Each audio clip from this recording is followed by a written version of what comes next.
దేవుని నామమునకు మహిమ కలుగును గాక.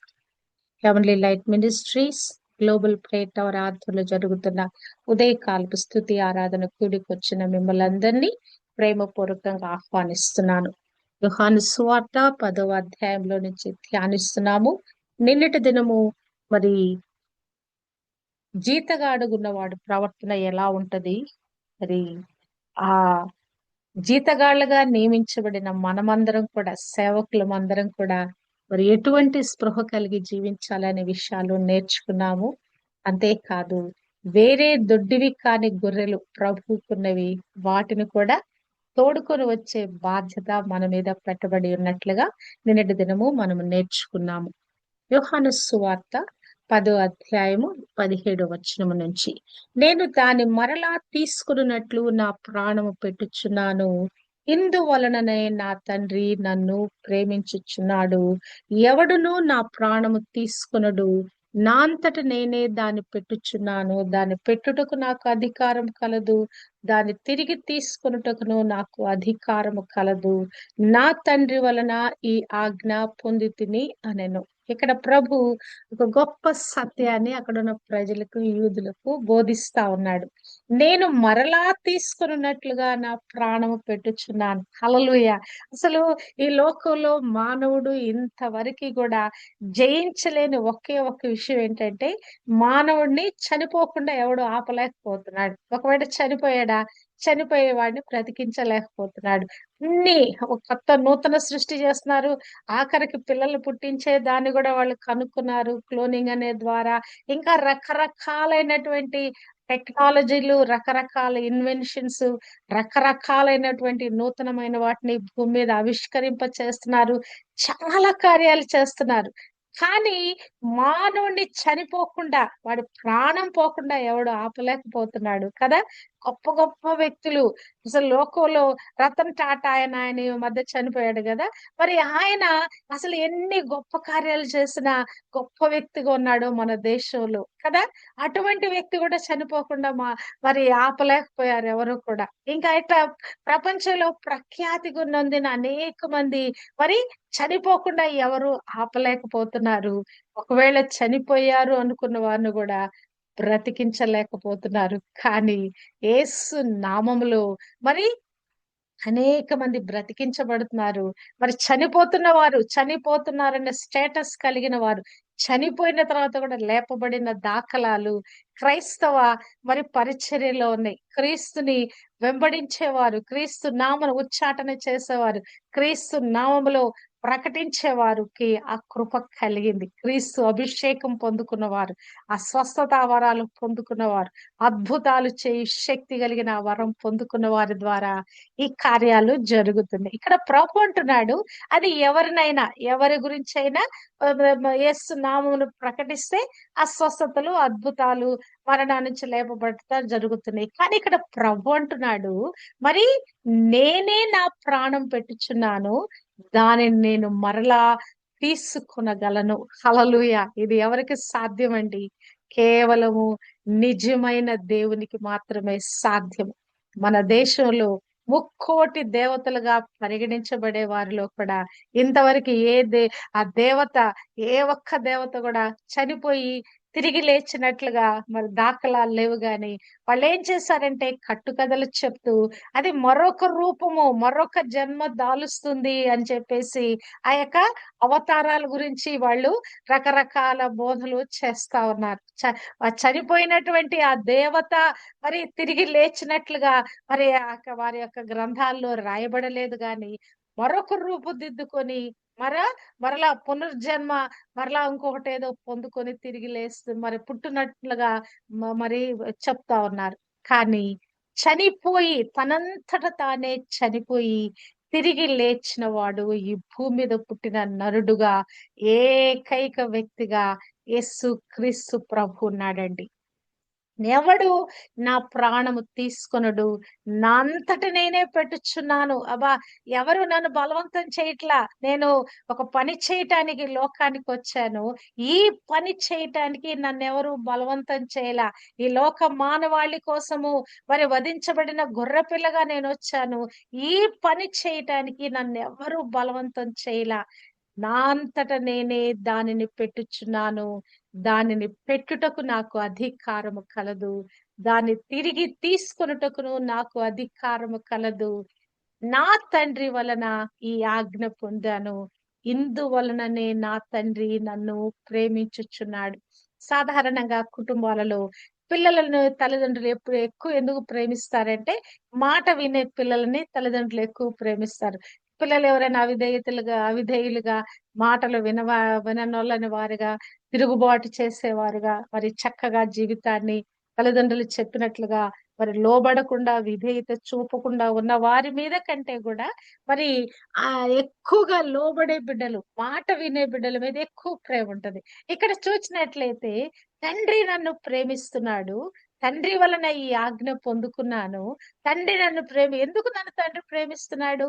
అదే ఒక మాట నాకు సెలవివ్వబడింది. నా నిమిత్తం ఎవరు పోతారు?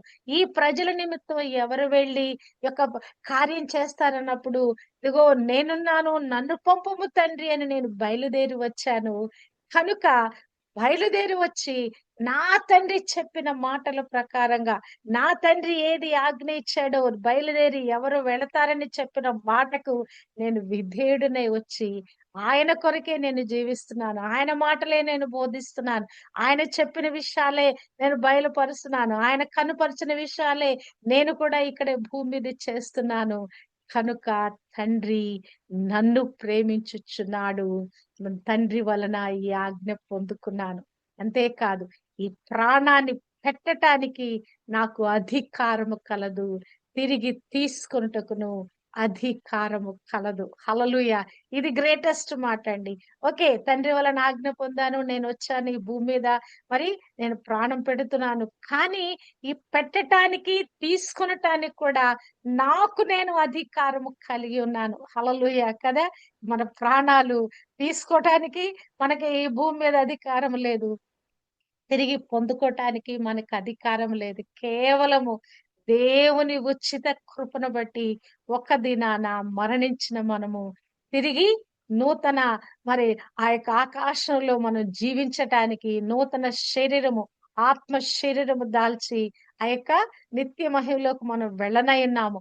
కానీ ఇక్కడ ప్రభు అంటున్నాడు, అధికారము కలిగిన వాడనై ప్రాణము పెడుతున్నాను. ఆ ప్రాణము మరి తీసుకొనటానికి గూడా నాకు అధికారము కలదు అని చెప్పి ప్రభువు మాట్లాడుతున్నాడు. ప్రభు చెప్పే ఈ లోతైన మాటలు అర్థం చేసుకోటానికి యూదులకి అంత జ్ఞాన పరిజ్ఞానం లేకుండా ఉన్నదండి. ఈ మాటను బట్టి యూదులలో మరలా భేదము పుట్టెను.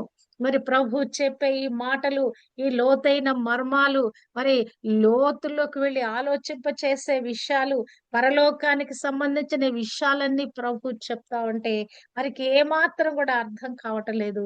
మరలా వారిలో కలవరం కలిగిందంట. వారందరిలో భేదాలు పుడుతున్నాయంట. కొద్దిమంది ఇవి దెయ్యము పట్టిన మాటలన్నారు. కొద్దిమందేమో మరి వెర్రివాడు మరి ఆయన మాట ఎందుకు వింటున్నారని కొద్దిమంది అంటున్నారంట. చూడండి ప్రభుని ఎంత ఈజీగా నువ్వు దయ్యం పట్టిన వాడవు, ఇంకా నువ్వు వెర్రివాడవు అని చెప్తున్నారట అనేకులు. కొద్దిమందేమో మరి ఆయన మాటలు ఎందుకు వింటున్నారు? ఇవి దయ్యము పట్టిన వాని మాటలు కావు. దయ్యము గ్రుడ్డి వారి కన్నులు తెరవగలదా అనేది. అక్కడ చూచినట్లయితే ఆ యొక్క గుడ్డివాడుకు 9వ అధ్యాయంలో మనం ధ్యానించాం కదా! పుట్టినప్పటి నుంచి గుడ్డివాడుగున్న వాడిని బాగు చేసిన దగ్గర నుంచి, వాని కన్నులు తెరిచిన దగ్గర నుంచి, ఆ వివాదము అప్పటి నుంచి కొనసాగుతూనే ఉంది. మరి కొనసాగుతూ ఆఖరికి ప్రభువును పదే పదే నువ్వు దయ్యం పట్టిన వాడవని వారు ఆక్షేపిస్తా ఉన్నారు. నేరారోపణ చేస్తా ఉన్నారు. ప్రభువు చెప్పాడు గూడా. అయ్యో! దయ్యం పట్టిన వాడినైతే ఇటువంటి కార్యాలు నేను ఎలా చేస్తానని గూడా ప్రభు ఖండించాడు కూడా. అయినా కూడా వాళ్ళు పదే పదే ప్రభువు మీద మాటలతో దాడి చేస్తా ఉన్నారు. మనుషులు, ఇక్కడ ఉన్నటువంటి యూదులు కన్‌ఫ్యూజ్ అవుతూ కొద్దిమంది ప్రభుని విశ్వసిస్తా ఉన్నారు. ఇంత గొప్ప కార్యం చేయాలంటే నిజంగా దేవుని యొద్ద నుంచి వస్తేనే ఈ అద్భుతము, పుట్టినప్పటి నుంచి గుడ్డివాడుగున్న వాడిని మరి బాగు చేసిన దాఖలాలు అంతవరకి వారికి ఎవరికీ లేదు. అసలు ఆ మాట వినలేదు. కన్నులారా చూడలేదు. ఆఖరికి ఆ యొక్క బాగైనటువంటి ఆ గుడ్డివాడు కూడా అదే చెప్తాడు. లోకము పుట్టిన దగ్గర నుంచి ఇట్టి విధంగా మరి గుడ్డివాడు మరి బాగైనటువంటి విధంగా ఎక్కడ వినపడలేదు. మరి ఆయన దే దైవ భక్తుడు కాకుంటే, దేవునికి సంబంధించిన వాడు కాకుంటే, ఆయన నా కన్నులు ఎలా తెరవగలడని అతను కూడా ప్రశ్న వేస్తాడు. ఇక్కడ యూదులకి భేదము కలిగిందంట. కొద్దిమందేమో ప్రభుని దూషిస్తా ఉన్నారు. కొద్దిమందేమో ఇవి మరి ఆయన ఎలా మరి మరి దయ్యం పట్టిన వాడైతే ఇటువంటి అద్భుతం చేయగలడా? గుడ్డివారి కన్నులు తెరవగలడా అనేది. సాధారణంగా లోకంలో కూడా క్రీస్తు ప్రభు గురించి ఎన్ని విభేదాలండి. మరి ఆయన చిన్న కులాలకు సంబంధించిన వాడు, లేకుంటే మరో దేశానికి సంబంధించిన వాడు, ఎన్ని రకాలుగా ప్రభు మీద దుమ్మెత్తి పోస్తా ఉన్నారు. మరి దాని మీద డిబేట్లు పెట్టి మరి రకరకాలైన విధంగా ప్రభుని దూషించే మాటలు, మరి ఇక ప్రభు గురించి వ్యతిరేకమైన పుస్తకాలు కూడా ప్రింట్ చేసి మరి పంచుతా ఉన్నారు. మరి అట్టి విధంగా ప్రభు యొక్క నామము అప్పటి నుంచి కూడా దూషించబడతానంది. 2025 సంవత్సరాల నుంచి ప్రభు నామము దూషించబడతానే ఉంది. ప్రభుని మరి వక్రీకరించి మాట్లాడుతూనే ఉన్నారు. దూషించి మాట్లాడుతూనే ఉన్నారు. కానీ ఇక్కడ వివాదము కొనసాగుతుంది. అప్పుడదట ఆలయ ప్రతిష్ఠిత పండుగ యెరూషలేములో జరుగుచుండెను. ప్రతిష్ఠిత అంటే అది క్లెన్సింగ్ పండుగట. ఆలయాన్ని క్లెన్సింగ్ చేస్తారట. ఆ దినాలలో మరి అంతియోక్ అనే ఒక అతను ఆలయాన్ని పాడు చేస్తాడట. అంతకు ముందు దినాలలో. అందువల్ల వారు ప్రతి సంవత్సరం కూడా ఆ యొక్క శుద్ధీకరణ అనేటువంటి ఆ పండుగను చేస్తారట. ఆలయంలో ఉన్న వాటన్నిటిని శుభ్రంగా చేయటం, ఆలయం అంతా క్లెన్సింగ్ చేయటం, ఆ పండుగ మరి కంపల్సరీ చేస్తారంట. ఇయర్లీ వన్స్ ఈ యొక్క క్లెన్సింగ్ ప్రోగ్రామ్ ఉంటదంట. ప్రతిష్ఠిత పండుగ అంటే ఆలయాన్ని తిరిగి మరలా ప్రతిష్ఠించినట్లుగా. మరి మొట్టమొదటి సమయంలో మరి ఆ యొక్క సొలొమోను దేవాలయం కట్టినప్పుడు ఎలాగున అతను ప్రార్థన చేసి ఆలయాన్ని ప్రతిష్ఠించాడు. అట్టి విధంగా కొంత విధంగా దాన్ని క్లెన్సింగ్ చేసి ఆ పండుగ జరిపించుకుంటాడట. అది శీతాకాలము. అప్పుడు యేసు దేవాలయములో సొలొమోను మంటపమున తిరుగుచుంటుండగా, మరి అది అక్కడ కాలం కూడా రాయబడింది. ఏ కాలంలో ఆ యొక్క ఆలయ ప్రతిష్ఠిత పండుగ జరుగుద్దంటే శీతాకాలం. శీతాకాలం అంటే మన దేశంలో ఉన్నట్టు ఉండదండి. మరి ఆ యొక్క ఈస్టర్న్ కంట్రీస్ లో చలికాలం అంటే అది భయంకరమైన కాలంగా ఉంటది అది. వాళ్ళు మరి రకరకాలైనటువంటి ఆ ఉండి దుస్తులు వేసుకోకపోతే అక్కడ వారు జీవించలేరు. కొన్నిసార్లు -డిగ్రీస్ కూడా వెళ్ళిపోద్ది.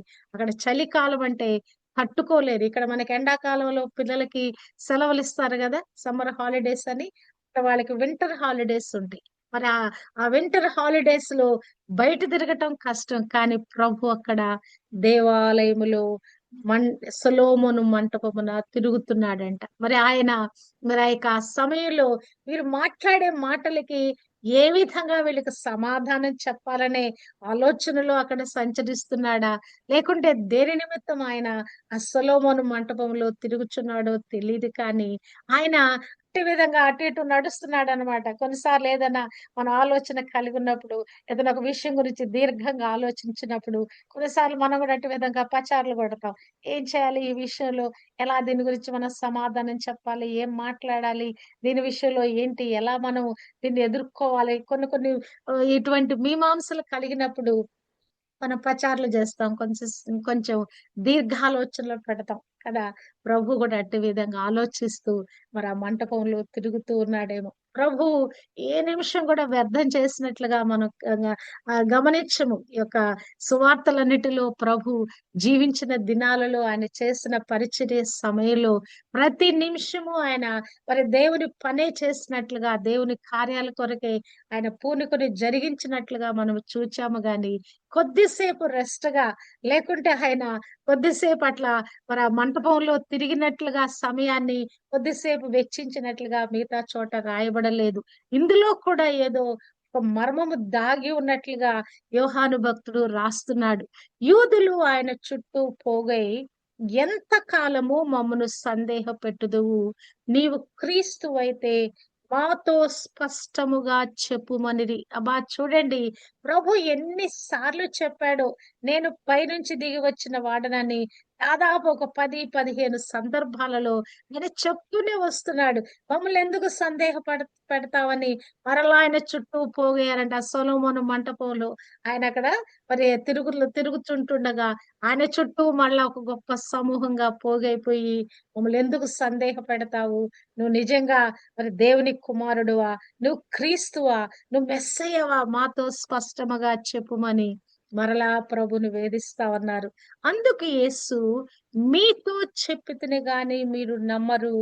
నేను నా తండ్రి నామమందు చేయుచున్న క్రియలు నన్ను గురించి సాక్ష్యమిచ్చుచున్నవి. అసలు ప్రభువు అసలు ఎన్ని సార్లు చెప్పాడంటే, ఈ యొక్క వాక్యం నేను పరలోకం నుంచి దిగి వచ్చిన వాడనని అనేకమైన సార్లు చెప్తూనే వచ్చాడు గాని వారు వినటం లేదు. యోహాను సువార్త 3వ అధ్యాయము 13వ వచనము, 6వ అధ్యాయము 38వ వచనములో నేను పరలోకము నుండి దిగి వచ్చిన వాడను అని చెప్పాడు. 3వ అధ్యాయము 15వ వచనములో నన్ను నమ్మిన వాడు నిత్య జీవం పొందుకుంటాడు అని చెప్పాడు. 5:19-23 వరకు నేను దేవుని యొక్క కుమారుడును అని చెప్పాడు. మరి 19-23 వరకు ఈ లోకం యావత్తు మీదికి నేను తీర్పు తీర్చడానికి వచ్చానని చెప్పాడు. మరి అది అక్కడే చూచినట్లయితే నేను తండ్రిని ఘనపరచువాడును అని చెప్పాడు. 39వ వచనంలో అయితే మరి లేఖనములు నన్ను గూర్చి సాక్ష్యం ఇస్తున్నాయని చెప్పాడు. 7వ అధ్యాయము 28, 29 వచనాల్లో చూచినట్లయితే నేను తండ్రిని బయలుపరచడానికి వచ్చానని చెప్పాడు. 8వ అధ్యాయము 29, 46 వచనాల్లో చూస్తే గనక మరి మరి ఆ యొక్క దేవుడు అబద్ధమాడనేరని దేవుడు మరి అని చెప్పేసి అక్కడ సాక్ష్యం ఇచ్చాడు. మరి 42వ వచనంలో చూచినట్లయితే దేవుడు నన్ను ప్రత్యేక విధానంలో నన్ను అభిషేకించి పంపించాడని చెప్పాడు. 8:58లో నేను అబ్రహాము కంటే ముందున్నవాడును అని చెప్పాడు. 9:37లో చూచినట్లయితే మరి నేను దేవుని కుమారుడు, మనుష్య కుమారుడుగా వచ్చి ఉన్నాను. దానియేలు ఏ విధంగా ప్రవచించాడో అట్టి విధంగా నేను మరి మనుష్య కుమారుడుగా వచ్చానని చెప్పాడు. ఈ 10వ అధ్యాయంలో కూడా 17, 18 వచనాలలో కూడా నేను మరి ఒక మరణము గెలిచి లేచేవాడను, ప్రాణం పెట్టడానికి వచ్చిన వాడను అని చెప్పాడు. 6:48లో నేను మరి జీవాహారానని చెప్పాడు. 8:12లో నేను లోకానికి వెలుగును అని చెప్పాడు. 10:9లో మనము ధ్యానించినట్లుగా నేనే ద్వారమును అని చెప్పాడు. 10:11లో నేనే గొర్రెలకు కాపరిని, మంచి కాపరిని అని చెప్పాడు. ఇలాగున ప్రభు పదే పదే తన గురించి, తండ్రి గురించి, ఆయన వచ్చిన ఉద్దేశం గురించి, అసలు ఆయన ఎందుకు వచ్చాడు అనే ఆ విషయాలన్నీ కూడా పదే పదే వారికి చెప్తున్నారు గాని వాటిని వారు పట్టించుకోకుండా ప్రభుని మరలా విసిగిస్తున్నారు. ఇక్కడ ఎన్నిసార్లు చెప్పాడో చూడండి. నేను ఇట్టి విధంగా చెప్పాను, నేను ఇట్టి విధంగా చెప్పాను, అనేకమైన సార్లు నేను చెప్తూ వస్తున్నాను, మీరు వినటం లేదు. నేను ఏమి చెప్తున్నానో దాన్ని మీరు గ్రహించటం లేదు. ఈ మాటలు మీరు వినటం లేదు. యేసు మీతో చెప్పితిని గాని మీరు నమ్మరు. మీరు నమ్మటం లేదు. నమ్మకపోవటం వల్ల మీకు సందేహం కలుగుతా ఉన్నది. నేను దయ్యం పట్టిన వాడని ఒక సందేహం కలుగుతా ఉన్నది. నిజంగా నేను దేవుని కుమారుడినా కానా అని మీకు సందేహం కలుగుతున్నది. కనీసం నన్ను ఇవన్నీ నమ్మకపోయినా పర్వాలేదు గాని నా తండ్రి నామమందు చేయుచున్న క్రియలు నన్ను గూర్చి సాక్ష్యం ఇస్తున్నాయి. ఆ క్రియలే సాక్ష్యం ఇస్తున్నాయి. ఇంకా మీరెందుకు నమ్మరు అని ప్రభు తిరిగి వారిని ప్రశ్నిస్తా ఉన్నాడు. లోకంలో కూడా మనకు కూడా చాలా సార్లు ఈ సందేహాలు, అనుమానాలు ఈ యొక్క యాత్రలో మనకు వస్తా ఉంటాయి. ఈ మధ్య ఒక ఆవిడ నాకు ఒక వాయిస్ మెసేజ్ పెట్టింది. అసలు దేవుడు అనేవాడు మానవుని ఎందుకు పుట్టించాలి, ఈ కష్టాలు ఎందుకు పెట్టాలి, ఆయన ఎందుకు నమ్ముకోవాలని చెప్పాలి, ఆయన నమ్ముకుంటే నిత్య జీవన్ ఎందుకు చెప్పాలి, ఆయనే అందరినీ పరలోకం తీసుకెళ్ళేటట్టుగా సృష్టించొచ్చు కదా.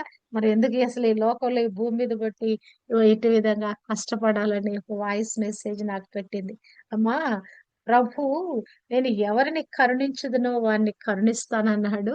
నేను ఎవరిని ఎలా సృజించాలో వారిని అట్టి విధంగా సృజించాను. కానీ మానవునికి ఒక స్వంత విల్లిచ్చానమ్మా నేను. సొంతమైన చిత్తాన్నిచ్చాను. వాడు మంచి కావాలని కోరుకుంటాడా? చెడు కావాలని కోరుకుంటాడా? వాడి సొంతానికి వదిలిపెట్టేసాను నేను. నీ ఇష్టం. నువ్వు దేవుణ్ణి అంగీకరిస్తావా? నువ్వు అంగీకరించు. నిత్య జీవానికి వెళ్ళు. వద్దని తృణీకరిస్తావా? పో నరకానికి వెళ్ళు. ఎవరు కాదంటారు? నీ ఇష్టం అది. ఈ రాయబడిన జీవవాక్యము సత్యమైన వాక్యమని నువ్వు నమ్మావా? నిజంగా ఆయన పరలోకం నుంచి దిగి వచ్చాడు. నీ కొరకు ప్రాణం పెట్టాడు. మరి ఆయన నువ్వు నమ్మావా? ఆయన వెళ్ళాడు, పరలోకం వెళ్ళి ఒక రోజు వచ్చి నిన్ను తీసుకుని వెళ్తాడు. నువ్వు నమ్మావా? నువ్వు దాన్ని పొందుకుంటావమ్మా. నీకు సందేహం వస్తుందా? అనుమానం వస్తుందా? నువ్వు అక్కడే ఆగిపోతావు. నిత్య నరకానికి వెళ్ళిపోతావు అని నేను చెప్పాను. నీకు మాట్లాడాలి, సందేహం తీర్చుకోవాలంటే ఒక రోజు నా దగ్గరకు రా. ఒక రోజంతా నాతో ప్రార్థనలో గడుపని చెప్పి ఆమెతో చెప్పాను నేను. సంధ్య ఆవిడ పేరు. మరి ఆవిడకి అంత పెద్ద సందేహం వస్తా ఉన్నది కదా. లోకంలో ప్రభు ఇంత స్పష్టంగా నేను మిమ్మల్ని ప్రేమిస్తున్నాను, మీ కొరకు మీ పాపముల కొరకు నేను విమోచకుడుగా వచ్చాను, మిమ్మల్ని రక్షించడానికి వచ్చాను, మిమ్మల్ని నాతో పాటు తీసుకెళ్ళటానికి వచ్చాను, మీ కొరకు స్థలం సిద్ధపరచడానికి వెళ్ళుచున్నానని ఎన్ని మాటలు ఈ బైబిల్ గ్రంథంలో రాయించి పెడితే వాటిని నమ్మకుండా కొత్త కొత్త థియాలజీలు, కొత్త కొత్త మరి మాటలు, కొత్త కొత్త విషయాలు లోకంలో మానవులు మాట్లాడుతున్నారు. ఓకే, అన్యులైన వారికి అర్థం కాల, వారు ప్రభు దగ్గరికి రాల, క్రీస్తులో వెంబడిస్తున్నారు అనుకున్న వారు కూడా ఇటువంటి సందేహాలు, అనుమానాలు కలుగుతున్నాయి. ప్రభు అంటున్నాడు, నేను మీతో చెప్పితిని గాని మీరు నమ్మరు. ప్రభు పదే పదే మనతో చెప్తా ఉన్నాడు గాని మనం నమ్మలేనటువంటి మరి మందబుద్ధిలో ఉన్నాం. నమ్మలేనటువంటి ఆ దుస్థితిలో ఉన్నాం. కారణం ఏంటంటే 26, 27లో చెప్తున్నాడు, మీరు నా గొర్రెలలో చేరిన వారు కారు కనుక మీరు నమ్మరు. హల్లెలూయా. ప్రభు ఇక్కడ తేల్చి చెప్పేస్తా ఉన్నాడు. అసలు మీరు నమ్మకపోవటానికి కారణం ఏంటంటే నా గొర్రెల యొక్క ఆ దొడ్డిలో మీరు లేరు. నా గొర్రెలు అనేటువంటి ఆ కేటగిరీలో మీరు లేరు. ఆ కేటగిరీలో మీరు నిర్ణయించబడి ఉంటే గనక ఖచ్చితంగా మీరు నమ్మేవారు. ఆ కేటగిరీలో లేరు. నేను ఎవరి కొరకైతే పరలోక రాజ్యము నిత్యమహును సిద్ధపరిచానో ఒక గుంపు ఉంది. ఒక ప్రత్యేకించబడిన వారున్నారు. అందులోకి చేరే ఒక సంఖ్య ఉన్నది. అందులో మీరు చేరిన వారు కారు. అందుకే మీరు నమ్మలేకపోతున్నారు. నా గొర్రెలలో చేరిన వారు కారు గనక మీరు నన్ను నమ్మటం లేదు. నిజంగానే ఆ ప్రభు యొక్క గుంపులోకి మనం వెళ్ళాలండి. ఆ దొడ్డిలోకి మనం వెళ్ళాలి. ఆయన కాపరత్వంలోకి మనం వెళ్ళాలని దేవుడు జగత్ పునాది వేయబడక ముందే క్రీస్తులో మనల్ని ఏర్పరచుకున్నాడండి. నిజంగా మన గురించి మనం ఎప్పుడైనా ఆలోచిస్తే అసలు వాట్ వి ఆర్, అసలు ఏమి మనము, అసలు రక్షింపబడటానికి అసలు ఒక హేతు, ఒక కారణం ఏమన్నా ఉందా? ప్రభు చేత ప్రేమించబడటానికి, ఈ యొక్క నిత్య జీవానికి వారసులు కావటానికి అసలు వాట్ ఏ ప్రివిలేజ్! ఎంత ధన్యకరమైన జీవితము మనకి ఎలా దొరికింది? ప్రభు ఉద్దేశించున్నాడు.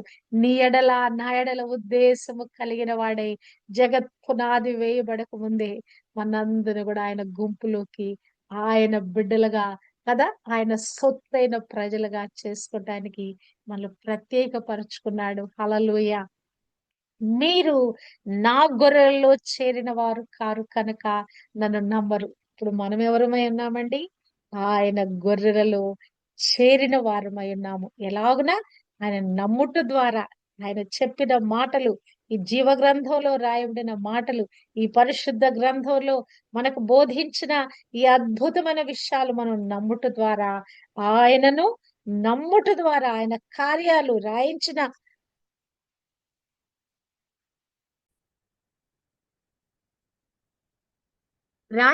ఈ విషయాలను నమ్ముట ద్వారా మనము ఆయన యొక్క గుంపులో చేర్చబడ్డాము. హల్లెలూయా. నా గొర్రెలు నా స్వరము వినును, నేను వాటిని ఎరుగుదును, అవి నన్ను వెంబడించును. నిజంగానే గొర్రెలుగా ఉన్న మనము వేరే స్వరాలు వినకూడదండి. ఆ సహోదరుకు కూడా వేరే స్వరాలు వినపడుతున్నాయి. అపనమ్మకం తెచ్చిపెట్టే స్వరాలు వినపడుతున్నాయి.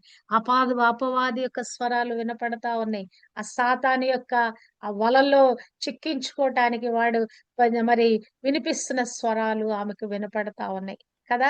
మనం గొర్రెలు నా స్వరము వినను, అన్యుల స్వరము ఏ మాత్రము వినవనే మాట మనము ధ్యానించాం. అంటే ఇక మనకి ఏ మాత్రం కూడా డిస్ట్రాక్షన్ లేదు. మన గురి, మన లక్ష్యం మనమంతా కూడా ప్రభు మీదే మన గురి పెట్టి ఉన్నాం కదా! ఏక దృష్టి మనం కలిగి ఉన్నాం. ఇంక ఎటువైపు మన కన్నులు తిప్పటానికి అవకాశం లేదు. ఇంకా ఏ స్వరము విని కూడా మనం డిస్ట్రాక్ట్ కావాల్సిన అవసరం లేదు. ప్రభు స్వరం వింటూ ప్రభు మార్గంలో వెళుతున్నాం. దుష్టుడు అనేక విధాలుగా అవ్వమ్మ చెవిలో గుసగుసలాడినట్లుగా మన యొక్క చెవుల్లో కూడా కూడా గుసగుసలాడతాడు వాడు. మరి ఇట్టి విధంగా మనల్ని పక్కదోవ తప్పించడానికి చూస్తాడు గాని మనము స్థిర చిత్తులమై క్రీస్తులో వేరు పారిన వారమై ప్రభు కొరకే జీవించే గుంపులో మనమున్నాము. హల్లెలూయా. నా గొర్రెలు నా స్వరము వినును. అన్యుల స్వరము ఏ మాత్రము వినవు. నిజంగా నా లక్షణం మాత్రం నేను దాని గురించి విన్నప్పుడు అసలు ఆ గొర్రెల కంట కాపరి యొక్క స్వరం తప్పితే ఇంకేమీ వినపడవంట. ఖచ్చితంగా ఆయన స్వరానికే ప్రతిస్పందించి తల పక్క ఎత్తి చూస్తాయట. మిగతా ఎంత పెద్ద పెద్ద శబ్దాలైనా కూడా వాటికి పట్టవంట. కేవలం నడిపించే కాపరి యొక్క స్వరాన్ని గుర్తెరిగి అవి వెంబడిస్తాయంట. క్రైస్తవులైన మనమందరం కూడా ఆ గొర్రెకు సంబంధించిన ఈ యొక్క స్వభావాన్ని మనము ధరించుకుంటే ఎంత బాగుంటది. అవునా కాదా? ఈ క్రైస్తవ యాత్రలో ఎన్నిసార్లు మనము అవిశ్వాసపడి, దుఃఖపడి, అయ్యో! నా పరిస్థితి ఎలా అయిపోద్దోనని మనం దిగులు పడిన దినాలున్నాయి. ప్రభుని నమ్మక, ప్రభు యొక్క అద్భుత ఆశ్చర్య కార్యాలను పొందుకొని కూడా మన జీవితంలో అనుభవిస్తూ కూడా మరి కొన్ని కొన్ని పరిస్థితుల్లో ప్రభుని నమ్మకుండా దుఃఖపడుతూ ఏడ్చిన దినాలు ఎన్ని ఉన్నాయి. నా గొర్రెలు నా స్వరము వినును, నేను వాటిని ఎరుగుదును.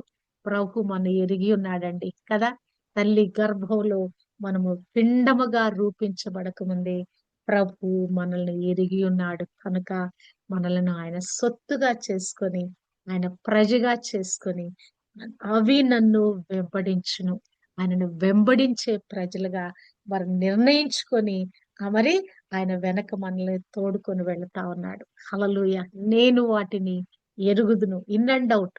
మన లోపల ఏమైనా బయట ఏమైనా ఆయన సమస్తం ఎరిగిన వాడై ఉన్నాడు. ఇంకా ఏమి చెప్తున్నాడంటే అవి నన్ను వెంబడించును. ఎల్లప్పుడు కూడా ప్రభువునే వెంబడించేవారుగా. కష్టాలు వచ్చినాయా, సమస్యలు వచ్చినాయా, పోరాటాలు వచ్చినాయా, ఎక్కడ కూడా ప్రభువుని మనము వదిలిపెట్టకుండా వెంబడించే గుంపులో ఉన్నాం. ఇంకా నువ్వు లోకంలో నువ్వు క్రీస్తుని నమ్ముకుంటే నిన్ను చంపేస్తామంటే కూడా ప్రభువునే వెంబడించే గుంపులో మనం ఉంటాం. ఆ స్థిరమైన విశ్వాసంలోకి మనం రావాలని దేవుడు కోరుకుంటున్నాడు. ఈ లోకంలో ఎన్ని విధాల దుష్టుడు మన ఏమరపాటు చేసి పక్కదో పట్టించాలని చూచినా కూడా ఏ మాత్రం కూడా ఖచ్చితంగా వాడిని తృణీకరించి ప్రభు కొరకే జీవిస్తూ ప్రభుని వెంబడించే వారు ఉండాలని ప్రభు కోరుకుంటున్నాడు. Global women prayer warriors team కూడా అట్టి విధంగా ప్రభువును వెంబడించే గుంపులో ఉన్నారు కదా. మనము ఉదయకాలమే ప్రభుని స్తుతించి ఆరాధించి ఈ విధంగా మరి మనం బలపరచబడతా ఉన్నాం. ఆ యొక్క ఆత్మీయ పునాదులోంచి మనం పటిష్టం చేయబడ్డాం. ఒకప్పుడు తొట్టిల్లే స్థితిలో ఉన్నామేమో కానీ ఇప్పుడైతే అది లోతులోకి వెళ్ళి కదా ఒక చెట్టు మరి అది పైకి ఎదిగేట క్రమంలో లోపల పై చెట్టు ఎంత పైకి ఎదుగుతుందో లోపల వేర్లు కూడా అంత లోతులకు వెళ్ళిపోతాయి అంటండి కదా. ఎప్పుడన్నా చెట్టు పడిపోయినప్పుడు చూసారా, గాలికి తుఫాన్లు వచ్చినప్పుడు చెట్లు పడిపోతాయి, ఆ వేర్లతో సహా పడిపోతాయి. అమ్మా, వీటికి ఎంత పెద్ద వేర్లు ఉన్నాయా అనిపిస్తుంది మనకి. అంటే మనము లోపలికి ఆ యొక్క వేరు పారిన వారమై మన విశ్వాస జీవితంలో ప్రభుని నమ్మి ప్రభు స్వరము వింటూ ప్రభు మార్గంలో నడుచుకుంటూ ప్రభుని వెంబడిస్తా ఉన్నాం. ఎన్నటన్నిటికీ కూడా ఇక మనం తొట్టిల్లకుండా ముందుకు కొనసాగుతాం. ప్రభు మనల్ని ఎరిగి ఉన్నాడు గనక ఆయనను ఆయన మనల్ని తన సొత్తుగా చేసుకున్నాడు. తన యొక్క మార్గంలో మనల్ని నడిపింప చేస్తా ఉన్నాడు. ఈ జీవిత యాత్రలో ప్రభువు కొరకే మనము జీవించుదుము గాక. యూదులు కలిగిన సందేహాలు, యూదులు కలిగిన ఆ యొక్క మరి వివాదాలు మనలో ఉండకుండుము గాక. మన ఎల్లప్పుడూ కూడా చెప్పబడిన మాటలు, ఈ రాయబడిన ఈ మాటలు, ఈ లేఖనమంతట్లో పరిశుద్ధ గ్రంథంలో రాయబడిన ప్రతి మాట దేవుని యొద్ద నుంచి, దేవుని ఆత్మ ప్రేరేపణ ద్వారా అనేక మంది భక్తులు మరి పూనుకుని రాసిన ఈ మాటలు, ఈ జీవ వాక్యాలను మనం నమ్ముదాం, విశ్వసిద్దాం. ప్రభువుని వెంబడిస్తూ ఈ జీవితంలో కన్నుమూసిన ప్రభుతో బ్రతికున్న ప్రభుతో, కన్నుమూసిన ప్రభుతోనూ జీవించే ఆ కృప దేవుడు మనకు అనుగ్రహింప చేయను గాక. ఆఖరి శ్వాస వరకు ప్రభుని మనము వెంబడించుదుము గాక. అట్టి కృప దేవుడు మనందరికీ అనుగ్రహింప చేయను గాక. ఆమేన్.